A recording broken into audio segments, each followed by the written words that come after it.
Good morning, students. Today I will further continue the revision of second chapter of civics. What is Indian secularism? भारतीय धर्मनिरपेक्षता क्या है? The Indian Constitution mandates that the Indian state be secular. According to the Constitution, only a secular state can release its objectives to ensure the following.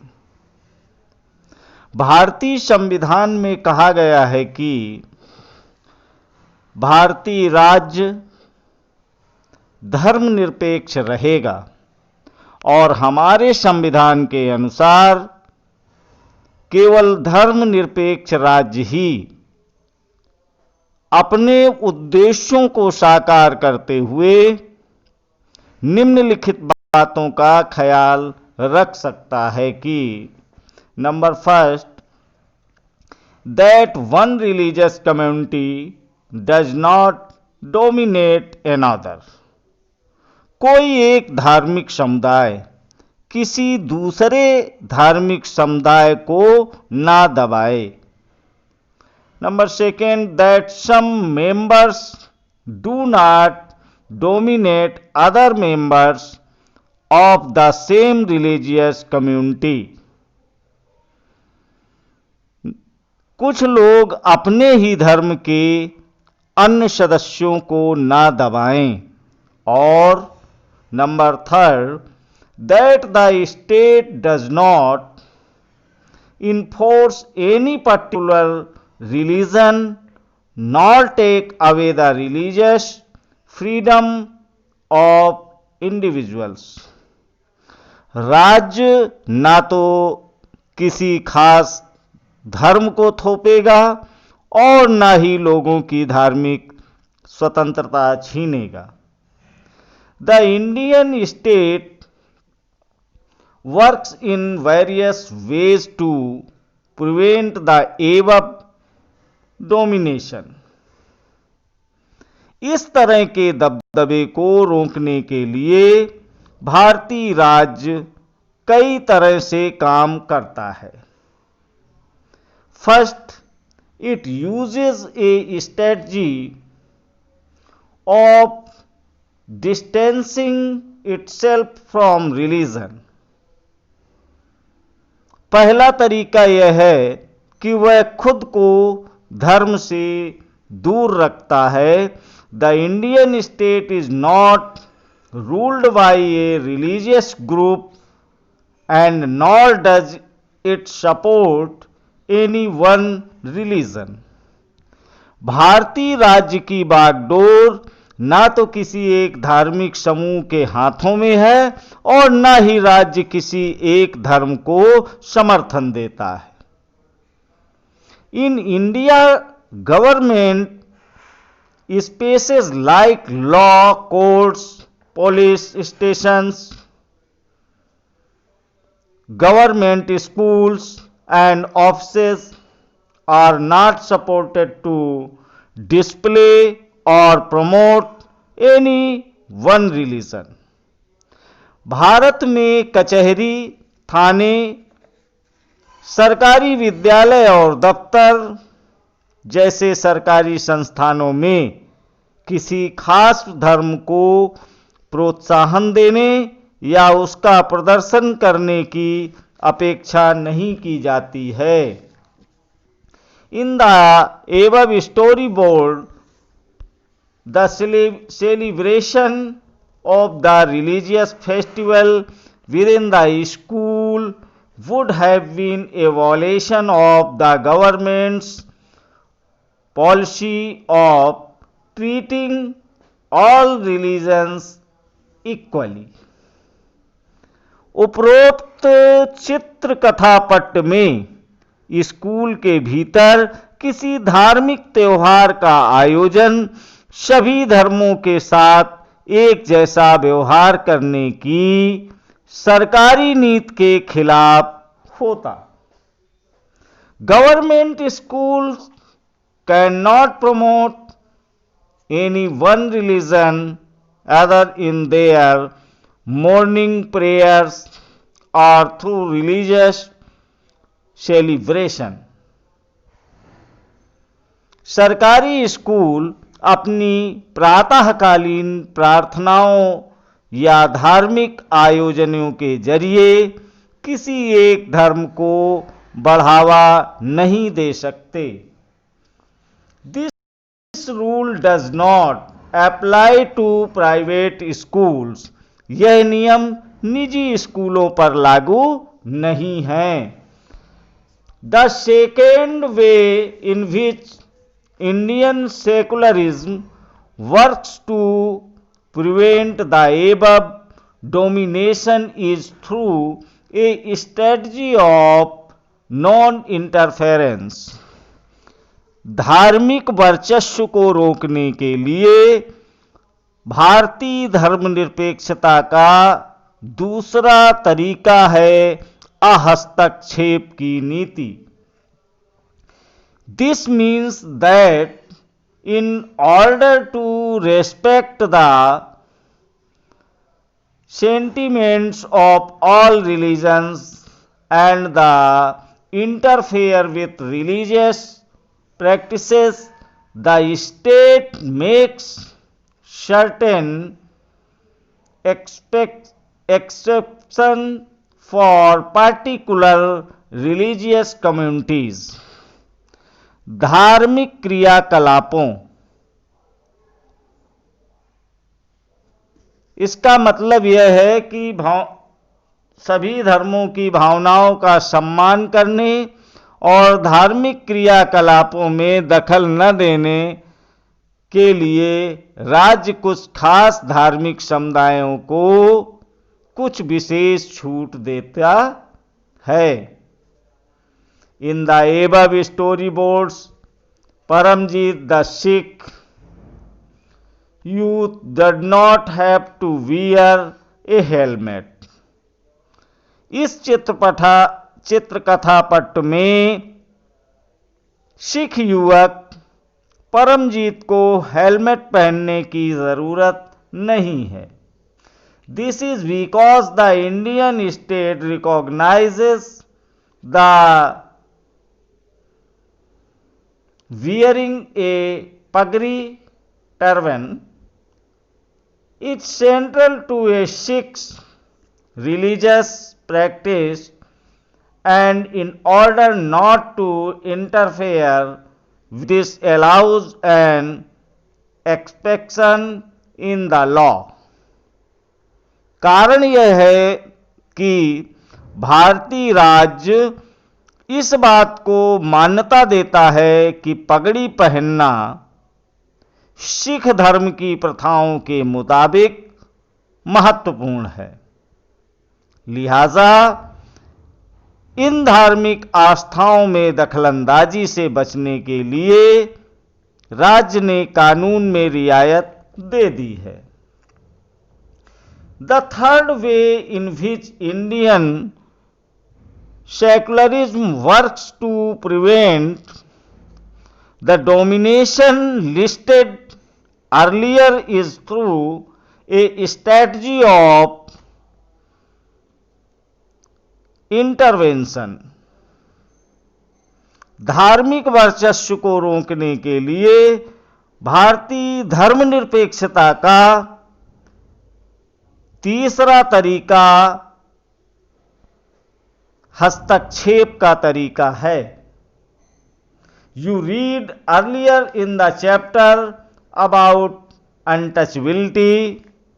इसी अध्याय में पीछे आप छुआछूत के बारे में पढ़ चुके हैं. This is a good example where members of the same religions यानी upper caste Hindus dominate other members, some lower castes, within it.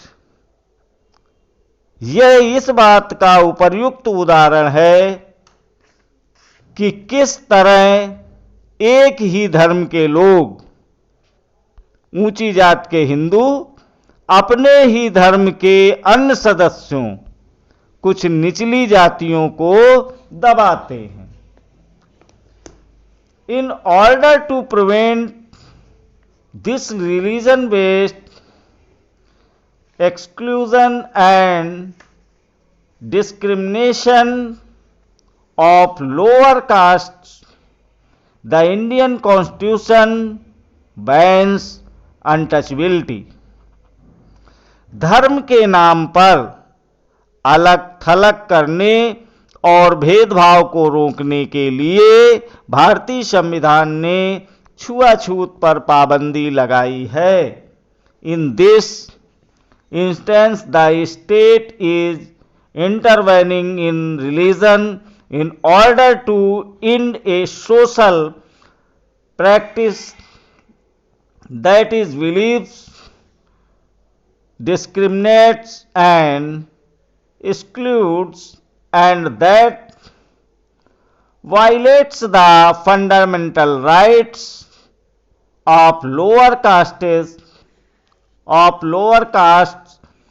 who are citizens of this country. इस उदाहरण में राजधर्म के नाम पर अलग थलग करने और वाली उस प्रथा को खत्म करने के लिए धर्म में हस्तक्षेप कर रहा है। जो निचली जातियों के लोगों के फंडामेंटल राइट्स यानी मौलिक अधिकारों का हनन करता है, क्योंकि वे भी इसी देश के नागरिक हैं।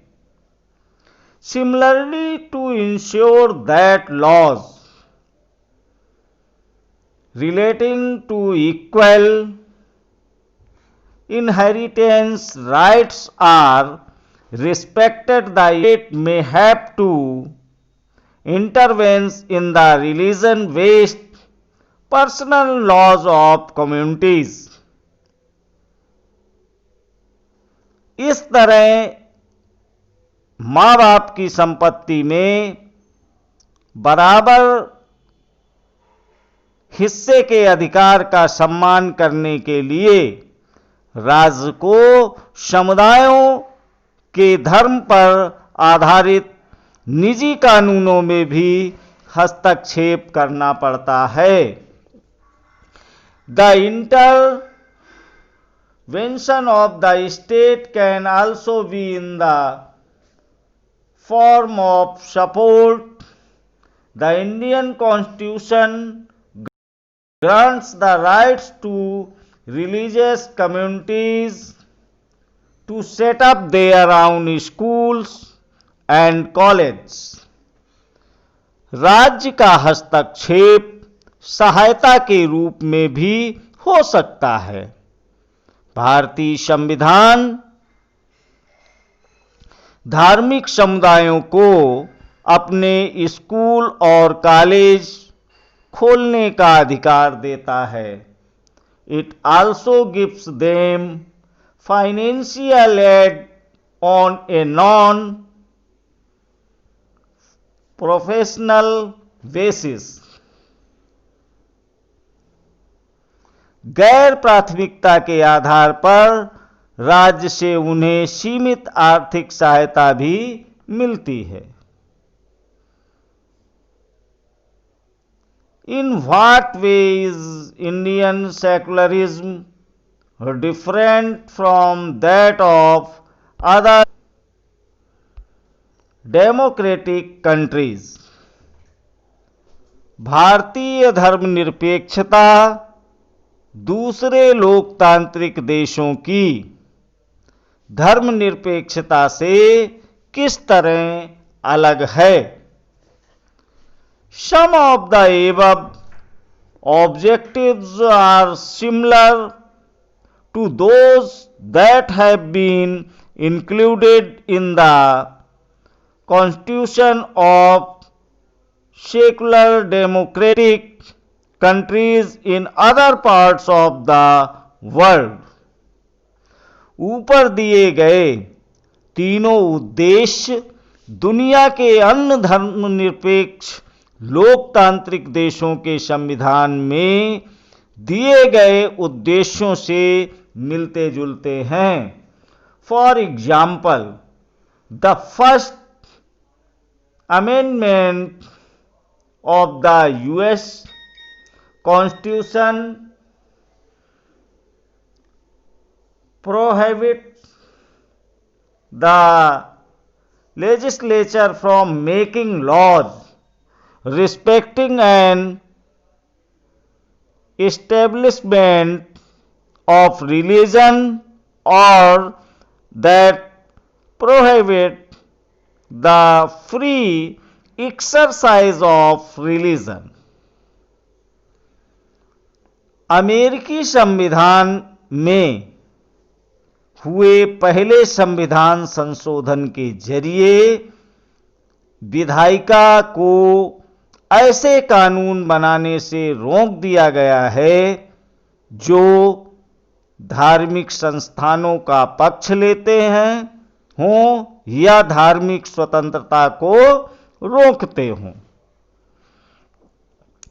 What is meant by the word establishment is that the legislature cannot declare any religion as the official religion।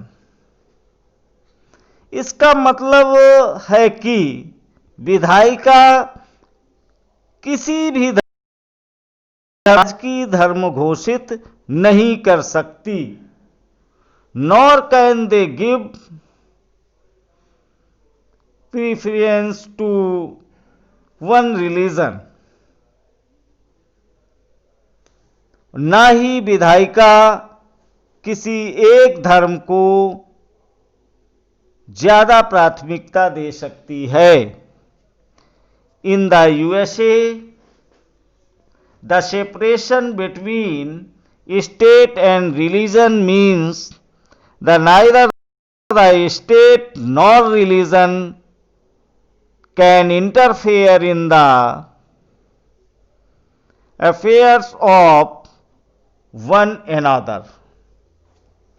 संयुक्त राज्य अमेरिका में राज्य और धर्म के पृथक्करण का मतलब है कि राज्य और धर्म दोनों ही एक दूसरे के मामलों में किसी तरह का दखल नहीं दे सकते।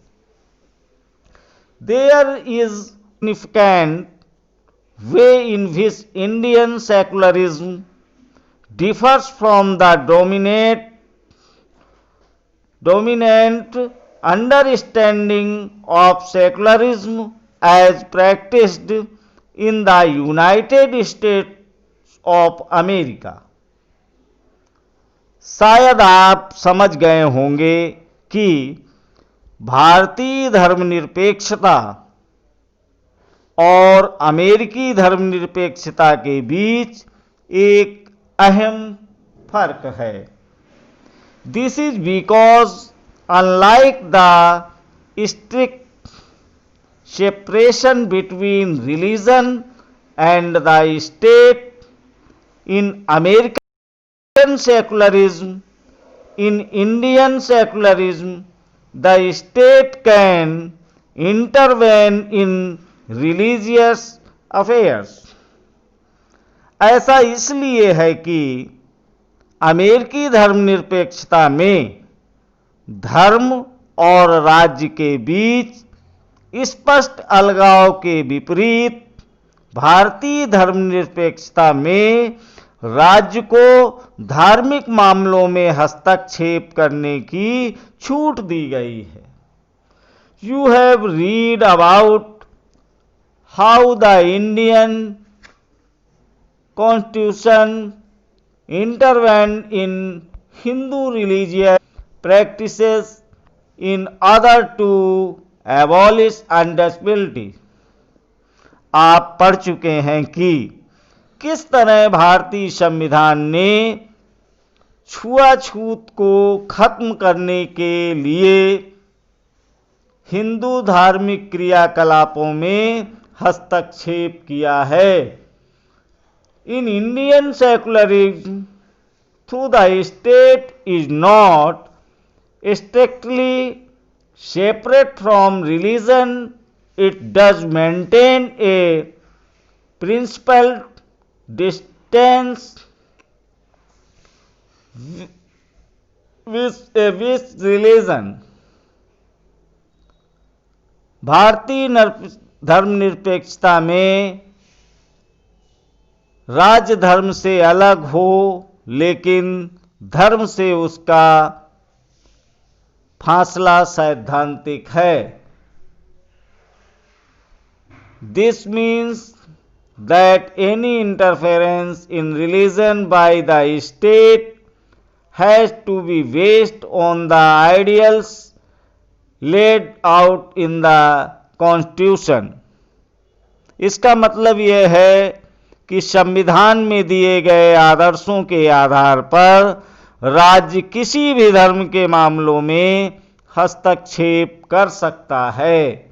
These ideals serve as the standard through which we can judge whether the state is or is not behaving according to secular principles. ये आदर्श वह कसौटी मुहैया कराते हैं जिसके जरिए इस बारे में फैसला लिया जा सकता है कि हमारा राज्य धर्मनिरपेक्ष सिद्धांतों के अनुरूप काम कर रहा है या नहीं। The Indian state is secular and works in various to prevent religious domination. भारतीय राज्य धर्मनिरपेक्ष है और धार्मिक वर्चस्व को रोकने के लिए कई तरह से काम करता है। The Indian constitution guarantees fundamental rights that are based on these secular principles. भारतीय संविधान अपने नागरिकों को मौलिक अधिकारों का आश्वासन देता है। However, this is not to say that there is no violation of these rights in Indian society. ये मूलभूत अधिकार इन धर्मनिरपेक्ष सिद्धांतों पर आधारित हैं। Indeed, it is precisely because such violation happen frequently that we need a constitutional mechanism to prevent them from happening. लेकिन इसका यह मतलब नहीं है कि भारतीय समाज में इन अधिकारों का उल्लंघन बंद हो गया है। The knowledge that such rights exist makes us sensitive to their violations and enables us to take action when these violations take place. बल्कि वास्तव में ऐसे उल्लंघनों की वजह से ही हमारे सामने संवैधानिक व्यवस्था की जरूरत बनी हुई है। इस तरह के अधिकारों के होने का ज्ञान हमें इन अधिकारों के उल्लंघनों के प्रति संवेदनशील बनाता है। जब कभी ऐसा होता है तो हमें खिलाफ सही कदम उठाने की क्षमता भी उसी से मिलती है। Thank you.